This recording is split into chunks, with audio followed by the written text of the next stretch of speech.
So, you start out with an amazing art house style spy movie.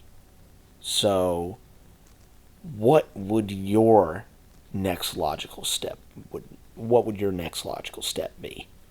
Well, mine, and this is just, me personally, if I'm thinking as a producer, I would probably want to go absolutely balls to the walls, insane, and get John Woo to direct it, and we just go cuckoo bananas and we just have some fun.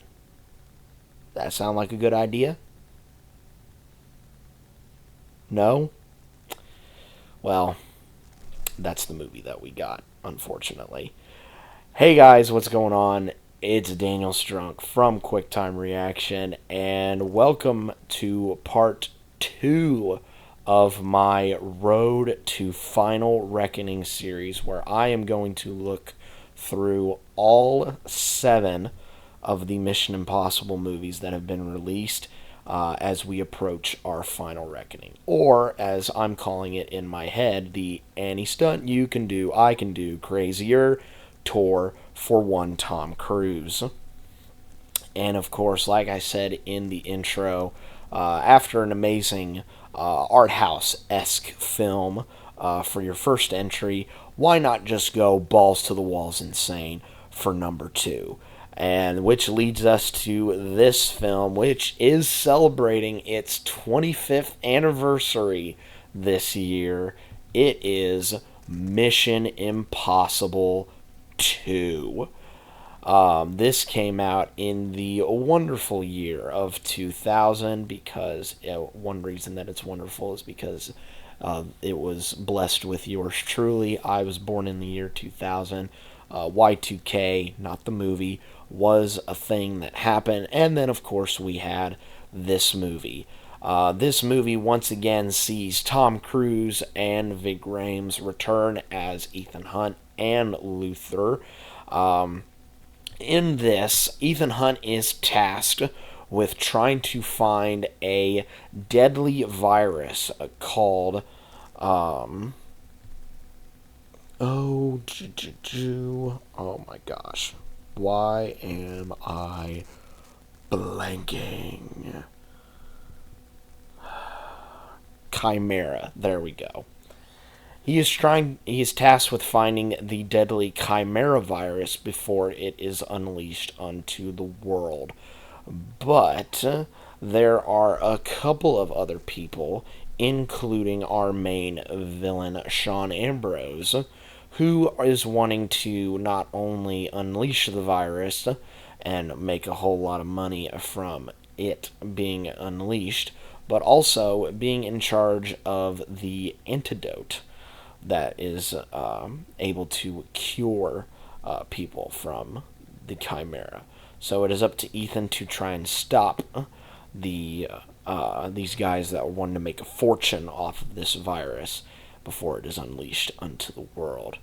The rest of the cast includes Thandwe Newton, I'm hoping I'm saying her first name correctly, as Naya, Doug Ray Scott as Sean Ambrose, Dominic Purcell as Ulrich, and 2 people that I was not expecting to be in this movie, Anthony Hopkins and Brendangleeson. I did not expect those 2 to be in this movie at all. The movie, like I said in my intro, is directed by the absolutely bonkers and insane John Woo, and it was written, the screenplay was done by Robert Towne, who did the first movie's screenplay, and I believe script as well. And the story was done by Ronald D. Moore and Brandon Bagra. And I think everyone kind of puts this movie at like the bottom of the Mission Impossible franchise, but I mean, don't get me wrong, it's currently at bottom for me right now. It's number 1 is still like better than this one, But I couldn't help but watch this movie and have a smile on my face while watching this, because this movie is such quintessential John Woo. There's a lot of slow motion in this movie. There are a lot of birds in this movie, more specifically pigeons. We don't get doves until the tail end of the movie, but there are birds in this movie. A lot of zoom ins on faces as well. So, yeah, when you watch this movie, you definitely know that it is a John Wick movie. Now, if you were to watch this and say to someone, hey, this is a Mission Impossible film, without even like showing them the opening to the movie, they would say, "Are you serious?" Because to me, it doesn't feel like a Mission Impossible film. Now, granted, while I love what Hans Zimmer did with the score, I think the score is absolutely epic and awesome and fits this movie to a T. It is awesome. It it doesn't really fit for me the aesthetic of the entirety of the franchise, if that makes any sense. Like, you expect like the, classical, like dun dun dun dun dun, like the classic Mission Impossible theme, set to, like, orchestration. But here it's more, rock based, which again fits this movie perfectly to a T. But it's kind of the oddball in the entirety of the franchise, which makes me love the score just that little bit more. Again, the stunts in this are really good. John Woo, really good at shooting stunts. That's pretty much a given. The car chase on the mountaintop road, all of the stuff with the explosions. Now that is where slow motion is used to perfection, in my opinion. The motorcycle chase and the fight on the beach. I think the one stunt that stands out probably for everyone is when Cruise is climbing the big. I don't want to necessarily call it because I don't think it's a butte, but that big rock structure. I don't know what else to call it, and I don't think it's a butte either. But he climbs that rock structure apparently with no net. But I think there was probably a net, like maybe somewhere out of frame while they were shooting that. At least I hope, anyway. But to me, I think the one that stands out in my mind is the when Sean Ambrose pulls out a knife and goes to stab Ethan in the face, and the blade stops like millimeters above his eye, which apparently was done practically.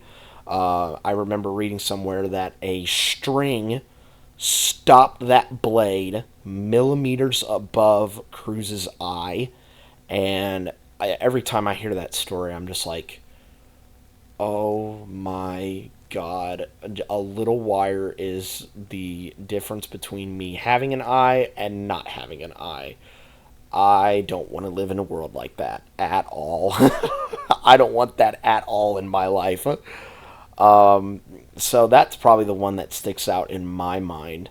I think everyone in the cast does an amazing job with what they are given, and probably what they had to, the kind of directions that they had to give or had to receive from Mr. John Woo, because, while he shoots the action really, really well, I don't want to necessarily say like it's down to cliches for his characters, but like it's kind of cliche-y.